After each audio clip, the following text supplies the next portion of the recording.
राधे राधे। ज्ञान मार्ग का ज्ञानी अपने बल पर चलता है और उसका पतन हो जाता है। भागवत 10वें स्कंद के दूसरे अध्याय के 32वें श्लोक में ब्रह्मा जी कह रहे हैं, आरुह्या कृष्णेन परम पदम तथा पतंधो अनाधिर्तीशम दंग्रह। ज्ञान मार्ग का उच्च कोटि का साधक अंतिम सीमा पर जाकर उसका पतन हो जाता है। भागवत 10वें स्कंद के दूसरे अध्याय के 33वें श्लोक में भक्त को भगवान संभालते हैं और भक्त का पतन नहीं होता। संन्यास उपनिषद का दूसरे अध्याय का पहला मंत्र, बंदरी का बच्चा बंदरी को खुद पकड़ता है और बंदरी जैसे जंप करती है उसकी पकड़ ढीली पड़ जाती है और वो गिरकर मर जाता है। ये हाल ज्ञानी का है। और बिल्ली अपने बच्चे को मुंह में खुद पकड़ती है और बिल्ली जंप करती है और उसका बच्चा सुरक्षित रहता है। ऐसे ही भक्त को भगवान संभालते हैं। एक साधक का प्रश्न आया मेरे पास, ये कल्प क्या होता है? कल्प, कलयुग की आयु 4,32,000 वर्ष है।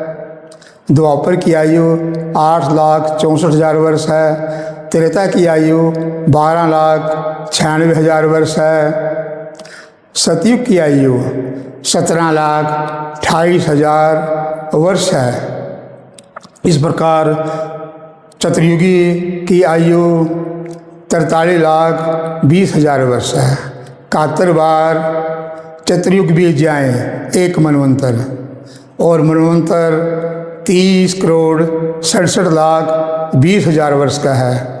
14 मनवंतर बीत जाए एक कल्प। एक कल्प 4,29,40,80,000 वर्ष का एक कल्प है। ब्रह्मा की आयु 100 कल्प है। 31 नील 10 खरब 40 अरब वर्ष ब्रह्मा की आयु है। कठोपनिषद 1:1:2। और भगवान के आगे ब्रह्मा की आयु अक्षणिक है, जितनी देर आकाश में बिजली चमकती है। कठोपनिषद दूसरे अध्याय के तीसरे खंड का चौथा मंत्र, मानव देव दुर्लभ है। मानव जीवन के रहते हुए अगर भगवान की प्राप्ति नहीं की तो अनंत कोटि कल्प विभिन्न लोकों में और विभिन्न योनियों में जन्म लेने के लिए बाध्य होना पड़ेगा। और केन उपनिषद दूसरे अध्याय का 5वां मंत्र, केन उपनिषद भी यही बात कह रहा है। राधे राधे। बाकी कल बताएंगे।